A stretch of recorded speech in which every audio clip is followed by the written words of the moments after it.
أشهد أن أن لا لا إله إله إلا الله إلا الله وأشهد وأشهد أن أن محمدا محمدا رسول رسول الله الله. அல்ஹம்துலில்லாஹ். என் அன்பார்ந்த உறவுகளே, இந்த உலகத்தில் எந்த நபரையும் தவறாக எண்ணவோ தவறாக விமர்சிக்கவோ தவறாக கருதவோ நாம் கூடாது. ஏனென்றால் அந்த தவறாக நாம் நினைக்கக்கூடிய நபர்கள் அல்லாஹ்வின் பார்வையில் கண்ணியமிக்க நபராக இருக்கக்கூடிய வாய்ப்புகள் இருக்குது. ஏனென்றால் அல்லாஹா வெளித்தோற்றத்தை பார்ப்பது கிடையாது, கல்பை உள்ளத்தை பார்த்து அதற்கான கூலியை வழங்கி அதற்கான நியாய தீர்ப்பை கொடுக்கக்கூடியவனாக இருக்கின்றான். ஏன் இந்த விஷயத்தை சொல்கிறேன்னு கேட்டிங்கன்னா, சமீபமாக ஒரு பிரபலமான அடல்ட் ஹீரோயின் ஒருத்தவங்க இஸ்லாத்துக்கு வந்திருக்காங்க. அவர்கள் மேலே பல்வேறு விமர்சனங்கள் முன்வைக்கப்படுது. ஸோ அந்த அடல்ட் ஹீரோயின் யார், அவருடைய விமர்சனங்கள் என்ன, அது எப்படி அவங்க கடந்து வந்திருக்கிறாங்க, இது போன்ற விமர்சனங்களுக்கு ஆளாகக்கூடிய நபர்களுடைய எண்ணங்கள் எப்படி செயல்படுது, விமர்சனம் செய்யலாமா, செய்ய நமக்கு தகுதி இருக்குது அப்படிங்கிற பல விஷயங்களை குறித்து தான் இந்த காணொலியில் பார்க்க போகிறோம். பார்ப்பதற்கு முன்னாடி நமது ஆசிக் தோழர் என்ற இந்த சேனலை மறக்காமல் சப்ஸ்கிரைபர் செய்து உங்களது உறவினர்களுக்கும் நண்பர்களுக்கும் இந்த செய்தி பகிருங்க. மறக்காமல் கீழே இருக்கக்கூடிய பெல் ஐக்கானை கிளிக் பண்ணுங்கள். இதன் வழியாக நமது செய்திகள் உடனுக்குடன் உங்களை வந்தடையும். வாங்க அழகான சம்பவத்தை குறித்து பார்ப்போம். என் பேரன்பு மிக்க தோழர்களே, இன்றைக்கி உலகம் முழுக்க ஒழுக்கம் என்பது மிகப்பெரிய ஒரு கேலிக்கூத்தா மாறிட்டு இருக்கு. நாகரிகம், பண்பாடு, ஒழுக்கம், மாண்பு என்ற விஷயங்கள்லாம் இந்த உலகத்தில் கிடையாது. மனசுக்கு என்ன தோணுதோ அதுபடி வாழுங்க. அந்த தோணுதல் என்பது எந்தளவு வரம்பு மீறி இருந்தாலும் சரி, அதை நாம் செய்ய வேண்டும். அப்படிங்கிற அளவுக்கு தான் இன்றைக்கி உலக மக்கள், குறிப்பாக வெஸ்டர்ன் கலாச்சாரத்தை பின்பற்றக்கூடியவர்கள் செயல்படுத்திட்டு இருக்காங்க. இந்த வெஸ்டர்ன் கலாச்சார பண்பாடுகள் எல்லாமே தமிழில் கூடி இன்றைக்கி தமிழ்நாட்டில் கூடி ஊடுருவி மக்களை பெரிய அளவில் பாதிப்புக்குள்ளாயிட்டு இருக்கு. இந்த கலாச்சார சீரழிவுகள் எல்லாமே தனி மனித ஒழுக்கத்தை மிகப்பெரிய அளவில் பாதிப்பு ஏற்படுத்துது. எந்தளவுனா, ஒரு பெண் கூறுகிறாள், என்னை நீ எப்படி வேணாலும் ரசிச்சுக்கோ, என்னை நிர்வாணமாக கூடி ரசிச்சுக்கோ, ஆனால் என் அனுமதி இல்லாமல் என்னை தீண்டாதே. நான் அனுமதி கொடுத்தாதான் என்னோடு நீ இருக்க முடியும். அதை தாண்டி என்னை ரசிப்பதற்கு உனக்கு அனுமதி இருக்குது, என்னை பார்ப்பதற்கு அனுமதி இருக்குது, எனது அங்க அவயங்களை நீ ரசித்து மிகப்பெரிய அதை பற்றி பேசுவதற்கு கூடி உனக்கு உரிமை இருக்குது. அப்படிங்கிற அளவுக்கு ஒரு கூட்டம் தெரிஞ்சிட்டு இருக்கு. இன்னொரு கூட்டம், என் மனசுக்கு என்ன தோணுதோ அவங்களோட நான் வாழ்ந்துட்டு போகிறேன். பெண் பெண்ணோடு வாழலாம், ஆண் ஆணோடு வாழலாம், வயது வரம்பெல்லாம் கிடையாது. சிறிய வயதாக இருந்தாலும் சரி, பெரிய வயதாக இருந்தாலும் சரி, மனதில் இச்சை தோன்றிவிட்டால், அன்பு தோன்றிவிட்டால் அவர்களோடு நாம் இருக்கலாம் அப்படிங்கிற ஒரு கேடுகட்ட மனநிலையை நோக்கி போயிட்டு இருக்கு. இதனால குடும்ப உறவுகள் மிகப்பெரிய அளவில் பாதிப்பு ஏற்படுத்துது. தமிழகத்தில் இருக்கக்கூடிய அழகான ஒரு குடும்ப அமைப்பு, அம்மா, அப்பா, தங்கை மற்றும் தாத்தா, பாட்டி என்ற அந்த அழகான குடும்ப உறவு முறையை உடைக்கக்கூடிய இடத்துல இது போன்ற செயல்பாடுகள் இன்னைக்கு இருக்கு. ஸோ இது எல்லாத்தையும் நாம் களையணும் அப்படின்னு கேட்டிங்கன்னா, நிச்சயமாக ஒழுக்கத்தின் நிலையிலிருந்து நம்ம எல்லா விஷயங்களையும் பேசணும். ஒழுக்கம், பண்பாடு, கலாச்சாரம் அப்படின்னாலே நீங்கள் பிற்போக்குவாதிகள் அப்படின்னு சொல்றாங்கன்னா, நிச்சயமாக அவர்கள் இந்த சமூகத்தின் விசக்கிருமிகள் இந்த சமூகத்திலிருந்து அப்புறப்படுத்தணும். இப்போ செய்திக்குள்ளே வர்றேன். உலகத்தில் இன்னைக்கு ஒழுக்கத்தையும் அமைதியும் மாண்பையும் போதிக்கக்கூடிய ஒரு பெரிய இடத்துலேருந்து செயல்படக்கூடிய ஒரு மார்க்கம் எதுன்னு கேட்டிங்கன்னா, இஸ்லாம் என்பது மட்டுமே நாம் எதர்ச்சியாக பார்க்க முடியுது. ஏனென்றால் இஸ்லாம் என்ற மார்க்கம் வெறும் சொல்லளவில் இல்லாமல் செயல் அளவில் ப்ராக்டிக்கலாக என்ன பண்ணுதுன்னா, 1400 வருடங்களாக அனைத்து இடங்களிலும் அனைத்து துறைகளிலும் பரவி வியாபித்து கொண்டிருக்கிறது அப்படிங்கிற விஷயங்களை நம்மளால் புரிஞ்சுக்க முடியுது. தனி மனிதன் தன் வாழ்க்கையில் தன் இறப்பு வரை இஸ்லாத்தை மிகப்பெரிய அளவில் பின்பற்றான். இந்த பின்பற்றுவது என்பது மிகப்பெரிய ஒரு விஷயமா இருக்கு. ஏனென்றால் எந்த கைடும் கூட நிற்கல, இப்படி செய்யும் சொல்லிட்டு. ஒரு பைக் எடுத்தீங்கன்னா ஓட்ட சொல்வதற்கு, ஓட்ட பழக்கி விடுவதற்கு ஒரு ஆள் இருப்பான். ஒவ்வொரு விஷயத்தையும் கற்றுக் கொடுக்கக்கூடிய ஒரு ஆள் இருப்பான். ஆனால் இஸ்லாம் என்ற மார்க்கத்தை நாம் பழகக்கூடிய சமயத்தில், அதை பின்பற்றக்கூடிய சமயத்தில், இறைவன் என்னை பார்த்து கொண்டிருக்கின்றான் அந்த இறையச்சம் மேலோங்கக்கூடிய சமயத்தில் தான் அவன் வாழ்க்கையில் எல்லாத்தையும் சரியான நிலையில் கொண்டு போக முடியுது. அன்னைக்கு ஆரம்பித்த ஒரு முஸ்லீம் இன்னைக்கு வரையும் பிஸ்மில்லா இறைவனின் பெயரால் என்று சாப்பிட்றான், தூங்கும்போது சரியான ஒழுங்குமுறையில் தூங்குறான் என்ற அவன் வாழ்க்கையில் அனைத்தையுமே மார்க்க அடிப்படையில் கொண்டு போகிறான். அவன் நிம்மதியாகவும் அவன் நலமாகவும் வாழ்கிறான் அப்படிங்கிறதான் பார்க்க முடியுது. அந்த நலமும் நிம்மதியும் இன்னைக்கு வேணும் அப்படின்னா நிச்சயமாக இஸ்லாமின் மார்க்கத்தை நோக்கி தான் பல நபர்கள் வரக்கூடிய நிலையை பார்க்குறீங்க. ஏன்னா இன்னைக்கு வெஸ்டர்ன் கலாச்சாரம் சீர்கட்டு கிடக்குது. வெஸ்டர்ன் கலாச்சாரத்தில் மனதிற்கு என்ன தோன்றுகிறதோ அதன்படி வாழ வேண்டும் என்ற முயற்சியில் ஈடுபட்ட நபர்கள்லாம் கிட்டத்தட்ட மனநோயாளியாக இருக்காங்க, தற்கொலைகள் செஞ்சுருக்கிறாங்க, மிகப்பெரிய அளவில் நிம்மதி இல்லாமல் தெரிஞ்சிருக்கிறாங்க. அவர்கள் இறுதியாக தேர்வு செய்யக்கூடிய புகலிடமாக அடையக்கூடிய ஒரு இடம் எதுன்னு கேட்டிங்கன்னா, இஸ்லாமினும் ஒரு அழகான மார்க்கம் தான். ஸோ அந்த மார்க்கத்தை நோக்கி இன்றைக்கி லட்சக்கணக்கான மக்கள் வெஸ்டர்ன் கலாச்சாரத்தில் பின்பற்றக்கூடியவர்கள் என்று பல அடிப்படையில் இன்றைக்கி வந்துட்டு இருக்கிறாங்க. அதில் ஒருத்தவங்க முக்கியமான நபர், அவங்க தான் இன்றைக்கி இஸ்லாத்துக்கு வந்திருக்காங்க. இஸ்லாத்துக்கு ஒருத்தவங்க வர்றாங்கங்கிறதுனால இஸ்லாத்துடைய அப்படி தகுதி கூடிருச்சு அப்படிலாம் கிடையாது. இஸ்லாமிய மார்க்கத்தில் வரனால அவங்களுடைய கண்ணியம் தான் கூடுது தவிர இஸ்லாமிய மார்க்கம் வளருது அப்படின்லாம் ஒன்றும் கிடையாது. அப்படிப்பட்ட நிலையில் தான் தனது நிலையிலிருந்து ஒரு மாற்றத்தை கொடுத்துருக்குறாங்க.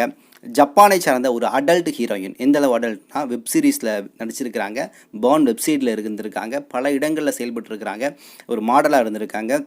இன்னும் பல அடிப்படையில் வந்து இந்த என்ன சொல்கிறது இச்சையை தூண்டும் விதமாக இருக்கக்கூடிய எல்லா போஸ்டர்ஸு படங்கள் எல்லாத்துலேயும் நடிச்சிருக்காங்க. இப்படிப்பட்ட நபர்களுக்கு இறைவன் ஒரு பெரிய மாற்றத்தை கொடுக்குறான். பாருங்கள் எப்படி ஒரு மாற்றம் கிடைக்குதுன்னு சொல்லிட்டு இவர்கள் சமீபமாக எங்கன்னா மலேசியா போயிருக்காங்க. பாகிஸ்தான் சில ஊடகங்கள் சொல்லுது, அநேகமாக மலேசியா தான் அது. ஸோ மலேசியாவுக்கு போய் அங்கே இருக்கக்கூடிய சில இஸ்லாமியர்களுடைய வாழ்வியலை ரொம்ப உன்னிப்பாக பார்த்துருக்காங்க. பார்த்த பின்னாடி இவங்களுக்குள்ள ஒரு சேஞ்ச் ஏற்பட்டிருக்கு. ஏன்னா இவங்களுக்கு தேவை ஒரு அமைதி, மன அமைதி தேவை. ஏன்னா இவங்க அந்த இண்டஸ்ட்ரி எல்லாத்தையும் பார்த்தபோது ஏதோ ஒரு இடத்துல உங்களுக்கு வெறுப்பு தட்டுருச்சு. என்னடா வாழ்க்கை இது, நமக்கு ஏன் இவ்வளவு காசுகள் இருந்தும் இவ்வளோ இன்பங்கள் கிடைத்தும் ஏன் நிம்மதி மட்டும் இல்லை அப்படிங்கிற எண்ணங்கள் அவங்களுக்குள்ள ஓடி இருக்கு. அப்படி இருக்கும்போது தான் என்ன பண்ணியிருக்காங்க, மலேசியாவுக்கு போய் சில நபர்களை சந்தித்து பேசின பின்னாடி இவர்களுக்கு அந்த மாற்றம் கிடைச்சிருக்கு. பொதுவாக இதில் ஒரு விஷயத்தை பார்க்கணும். ஒரு நபருக்கு இஸ்லாம் போய் எட்டலை அப்படிங்கிறதுக்கு நாமும் ஒரு காரணியாக இருக்கும். ஏன்னா ஒருத்தன் அனாச்சாரத்தில் மூழ்கி கிடக்கிறான்னா அவனை சுற்றி இருக்க நபர்களும் அனாச்சாரம் செய்யக்கூடியவர்களாக இருப்பான். மதுபானம் குடிக்கிறான்னா சுற்றி 5 பேர் மதுபானம் குடிப்பான். இவன் 300 500 என்ன கூலி வாங்கிட்டு வந்தாலும் இவன் வேலைக்கு போலையாட்டி மச்சான் எப்போ வருவான் காசா, எப்போ கட்டிங் வாங்கி நாம் அவன் கூட சேர்ந்து அடிக்கலாங்கிற அளவுக்கு தான் இருக்கும். அதனால தான் 500 கொண்டு வரவன் கட்டிங்லாம் முடிச்சுட்டு வீட்டில் போய் 100 கொடுப்பான். அந்த 400 ஏன்னு கேட்டால் அவன் வீட்டுக்கு கொடுக்கலான்னு தான் நினச்சி வச்சிருப்பான். இந்த கூட இருக்காங்க பார்த்தீங்களா அல்லக்கைங்க, இவங்க என்ன பண்ணுவாங்கன்னா அந்த காசை பயன்படுத்தி அவனும் குடிச்சிட்டு இவனுக்கு ஊற்றி கொடுப்பான்.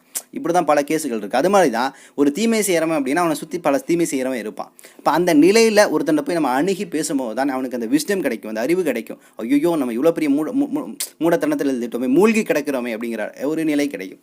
அதுபோல தான் இஸ்லாம் அல்லாத பல நபர்கள் என்ன பண்ணுவாங்கன்னா எல்லாரும் செய்கிற மாதிரி இதுதான் வாழ்க்கை, உலகம் எப்படி ஓடுதோ அது மாதிரி வாழ்ந்துட்டு இருக்கணும். ஒரு மாடல் இவங்க மாடலாக இருக்கிறாங்கன்னா இன்னொரு மாடல் அதை சூப்பராக செய்கிறாங்களா, இன்னும் நிறையா ட்ரெஸ்ஸை கொஞ்சம் லூஸ் பண்ணி காட்டுறாங்களா, நம்ம அதை மாதிரி காட்டுவோம். இப்படி தான் அவங்க மனசில் ஓடும் தவிர நல்லது கெட்டது அப்படிங்கிற விஷயம் ஓடாது. அப்போ அந்த நிலையிலிருந்து திடீர்னு ஒரு புதிய நிலைக்கு வர்றாங்க, புதிய இஸ்லாமிய சூழலுக்கு அல்லது ஒழுக்க சூழலை நோக்கி வர்றாங்க. அப்படிங்கும் போது தான் அவங்களுக்கு ஐயோ வேறு உலகத்தில் நம்ம இருந்திருக்கோம், அது தவறான உலகங்கிற வந்து புரிந்துணர்வு கிடைக்கும். அப்படி தான் இந்த ஹீரோயின், ஜப்பான் ஹீரோயின் கிடச்சிருக்கு. இவங்களுடைய பேர் நான் சொல்கிறேன், கண்டிப்பாக உங்களுக்கு தெரிஞ்சிருக்கும்.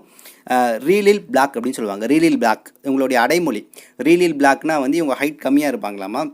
ஸோ லில்னா லிட்டில் பிளாக் அப்படின்னு சொல்லிட்டு அவங்க வந்து ஒரு ரேண்டமாக ஒரு பேர் சூஸ் பண்ணி வச்சுருக்காங்க. ஒரிஜினல் பேர் கிடையாது. ஒரிஜினல் பேர் பார்த்தீங்கன்னா கே அசாகுரா என்று சொல்லக்கூடிய பேர் தான் இவங்களுடைய ஒரிஜினல் பேர். ஸோ இந்த கே அசாகுரா என்று சொல்லக்கூடிய இந்த ரீலில் பிளாக் என்று சொல்லக்கூடிய இந்த மாடல் அடல்ட் ஹீரோயின் என்ன பண்ணியிருக்காங்கன்னா வந்து மலேசியா போயிருக்காங்க. போயிட்டு வந்த பின்னாடியே நேராக இஸ்லாத்தை ஏற்றுக்கிறாங்க. கிட்டத்தட்ட 2025 மார்ச் 13 இவங்க இஸ்லாத்தை ஏற்றுக்கிட்ட விஷயத்தை டிக்டாக்ல அதிகாரப்பூர்வமாக சொல்கிறாங்க. இவங்க வந்து சோஷியல் மீடியாவில் வந்து பெரிய இன்ஃப்ளூன்சராக இருக்கிறாங்க. டிக்டாக், வாட்ஸ்அப் குரூப்பில் சில குரூப்பில் செயல்படுறாங்க. அதே போல் யூடியூப்பு, இன்ஸ்டாகிராம், ஃபேஸ்புக் என்ற அனைத்து இணையதளங்களையும் இவங்க அதிகமாக செயல்படுறாங்க. இவங்க கிட்டத்தட்ட பார்த்திங்கன்னா இவங்களுடைய ஃபாலோவர்ஸ் பார்த்திங்கன்னா 3 லட்சம் ஃபாலோவர்ஸ் வந்து சப்ஸ்கிரைபர் யூடியூப்பில் இருக்காங்க. இன்ஸ்டாகிராமில் 2 to 23 மில்லியன் வந்து இன்ஸ்டாகிராமில் வந்து ஃபாலோவர்ஸ் இருக்கிறாங்க. ரீலில் பிளாக் இஸ்லாத்துக்கு மாறின பின்னாடி அவங்களுடைய பேரை ஒரு அழகான இஸ்லாமிய பேராக வச்சுருக்காங்க. அதாவது நூரே இஸ்திஃபால் என்று சொல்லக்கூடிய பேர். இதோடைய அர்த்தம் என்னன்னா வரவேற்பின் ஒளி, எதிர்காலத்தின் ஒளி அல்லது எதிர்காலத்தின் வெளிச்சம் அப்படிங்கிற பொருள் படம் தான் இந்த பேர் வச்சிருக்காங்க. அப்படின்னா இனிமேல் அவங்களுடைய காலம் எல்லாமே ஒரு வெளிச்சமான காலமாக மாறணும், மரணத்திற்கு முன்பு இருக்கக்கூடிய இந்த காலத்தை அவங்க வெளிச்சமான ஒரு வரவேற்கக்கூடிய காலமாக மாற்றணுங்கிறதுக்காக தான் இவ்வளவு பொருள்பட தனது பேரை வச்சிருக்காங்க. ஸோ இப்படி இருக்கக்கூடியவர்களுக்கு மத்தியில் தான் இவங்களுக்கு வந்து ஒரு பெரிய மனமாற்றம் என்பது கிடைக்குது. கிடைச்ச பின்னே அல்ஹம்துலில்லாஹ் இன்னைக்கு வந்து இஸ்லாத்தை ஏற்றுக்கிட்டு முழுமையாக ஹிஜாபுக்குள்ளே வந்துட்டாங்க. அவ்வளோ கண்ணியமாக இருக்கிறாங்க. ஆனால் இந்த கண்ணியத்தின் மேலேயும் சில விமர்சனங்கள் முன்வைக்கப்படுது. எல்லா விபச்சாரமும் செய்வியாமா, எல்லா விதத்திலும் மனிதர்கள் வழிகெடுப்பையாமா, இறுதியாக வந்து இறைவன்கிட்ட மன்னிப்பு கேட்பியாமா, இறைவன் மன்னிச்சிருவானாமா, நீ சொர்க்கம் பெறுவாமா, அப்போ எல்லாரும் இப்படி செஞ்சுட்டு போகலாமே அப்படின்னு சொல்லக்கூடிய விமர்சனங்களை முன்வைக்கிறாங்க. ஆல்ரெடி சொன்ன விஷயம் தான் சகோதரி மும்தாஜுடைய விஷயத்தில், சகோதரி சக்கீலா உம்ரா போகக்கூடிய சமயத்தில் அந்த விஷயத்தில், ஜாயிரா வசீம் தங்கள் போன்ற படங்களில் பிரம்மாண்டமாக நடித்து இன்றைக்கி இருக்கிற இடமே தெரியாமல் ஹிஜாபுக்குள்ளே போய் இஸ்லாமிய மார்க்கத்தை மட்டுமே பேசக்கூடிய நபர்களாக இன்றைக்கி இருக்கிறாங்க. அப்போ இவர்களுடைய மாற்றம் என்பது ஒரு பெரிய மாற்றம். வயது வரம்பெல்லாம் கிடையாது. நீங்கள் இறப்பதற்கு ஒரு நிமிடத்திற்கு முன்பு நீங்கள் செய்த தவறை நினைத்து வருந்தி கண்ணீர் விட்டீங்கன்னு வைங்களேன், அந்த ஒரு கண்ணீர் போதும் உங்கள் பாவங்கள் எல்லாத்தையும் இறைவன் மன்னிப்பதற்கு. ஆனால் இறைவனுக்கு வந்து அந்த அளவுகோல்லாம் தேவையில்லை. 10 வயசு 50 வயசு 90 வயசில் ஒருத்தர் மன்னிப்பு கேட்குறான். இறைவனை பொறுத்தவரையும் உங்களது மனதை மட்டுமே பார்க்குறான். உங்கள் மனம் என்ன சொல்கிறது, உங்கள் மனம் எதை நினச்சி வருந்தது, எதை நினச்சி அழுகுது, எதை நினைத்து அதுலேருந்து மீண்டட துடிக்குது, அந்த நிலையை தான் பார்க்குறான், தவிர வெளித்தோற்றத்தை பார்ப்பதில்லை. நீங்கள் முன்பு செய்த பாவங்கள் எல்லாத்தையும் அந்த ஒரு கண்ணீர் போதும். இறைவனை பொறுத்த வரைக்கும் அவனை வந்து திருப்திப்படுத்தணும். அந்த திருப்தி என்பது உள்ளம் சார்ந்த விஷயம். 2 நபர்கள் இருக்கிறாங்க அப்படிங்கும் போது அதில் மிகப்பெரிய ஒரு அமலாளி இருக்கிறார், பெரிய இமாம் இருக்கிறார், பெரிய அளவில் மார்க்க சேவைகள் செய்கிறார். ஆனால் இன்னொரு நபர் பக்கீராக இருக்கிறார், பெரிய அளவில் தொழுகை இல்லை, பெரிய அளவில் இபாதத் இல்லை. அப்போ இந்த 2 நபர்களை யார் சிறந்தவர் அப்படின்னா இபாதத்தானவர் நீங்கள் சொல்லுவீங்க. அல்லாஹ்வின் பார்வையில் எப்படி தெரியுமா, உள்ளம் சார்ந்த விஷயம். இபாதத்தான நபர் வெளியே உம்ரா செய்த நபர், பல்வேறு இஸ்லாமிய பணிகளை செய்த நபர், தான தர்மம் செய்த நபர், ஆனால் உள்ளுக்குள்ள மிகப்பெரிய குரோதத்தையும் நயவஞ்சகத்தனத்தையும் அசிங்கத்தையும் உள்ள சுமந்துட்டு இருந்திருக்காரு அப்படின்னா அந்த உள்ளத்தையும் எல்லாம் அறிவான். அவருக்கான தங்குமிடம் நரகம். அதே தொழுகாயில் எதுவுமே பெரிய இபாதத்தில், ஆனால் அவருடைய உள்ளம் தெளிவாக இருந்திருக்கு. ஆனால் அந்த உள்ளம் அவர் தவறை நினைத்து அழுதிருக்கு. சில இடங்களில் அவர் செய்த செயல், நன்மையான செயல், இறைவனை மிகப்பெரிய அளவு சந்தோஷத்துக்கு ஆளாயிருக்கு. இதை சந்தோஷப்படுத்திட்டீங்கன்னு வச்சுங்களேன். பொதுவாக ஒரு நபரை நீங்கள் சந்தோஷப்படுத்திட்டீங்கன்னா அவர் என்ன பண்ணுவார்னா, என்ன கிஃப்ட் வேணாலும் என்ன வேணாலும் கேட்கலாம், தர்றேன் அப்படின்னு வரல. அதுபோல் தான் இறைவன். இறைவனை நீங்கள் ஏதோ ஒரு இடத்துல சந்தோஷப்படுத்திட்டீங்கன்னா இறைவன் மிகப்பெரிய அளவு மகிழ்ச்சிப்பட்டு அவனை மன்னிக்கக்கூடிய வாய்ப்புகள் இருக்குது. அதனால் வெளித்தோட்டத்தை வைத்து யாருமே இங்கே நம்ம முடிவு செய்யக்கூடாது. அப்படி தான் இன்றைக்கி வந்து அந்த சகோதரி அடல்ட் மூவியில் நடிச்சிருக்காங்க. அதற்காக அவர்களுக்கு நரகம் அப்படிங்கிற அளவுக்குலாம் நம்ம யோசிக்க முடியாது. அவர்கள் இன்றைக்கி இஸ்லாத்துக்கு வந்திருக்காங்க. பழைய விஷயங்கள் எல்லாத்தையும் அவங்க வந்து கிட்டத்தட்ட இன்ஸ்டாகிராம் எல்லாத்துலேயும் வந்து போஸ்ட் எல்லாத்தையும் டெலீட் பண்ணிட்டாங்க. சில அக்ரிமெண்ட் போட்டிருப்பாங்களா சில ஆட்ஸ் எல்லாத்துக்கும். அந்த அக்ரிமெண்ட் வந்து முடிகிற வரையும் அந்த போஸ்டர்ஸ் வீடியோஸ் வந்து அப்படி தான் இருக்கும். இப்போ மும்தாஸ் சகோதரியும் அப்படி தான், பழைய வீடியோக்கெல்லாம் அழிச்சிருங்க, பார்க்காதீங்க, அது என் கபருக்கு பெரிய வந்து ஒரு பெரிய பாதிப்பாக இருக்கும் அப்படிங்கிற கருத்துக்களை முன் வச்சாங்க. அப்போ இது போன்ற நபர்களை நம்ம இப்படி தான் பார்க்கணும். வெறும் பேரில் முஸ்லீமாக இருக்கிறனால ஒரு நபர் வந்து சூனத்திற்கு போக முடியாது.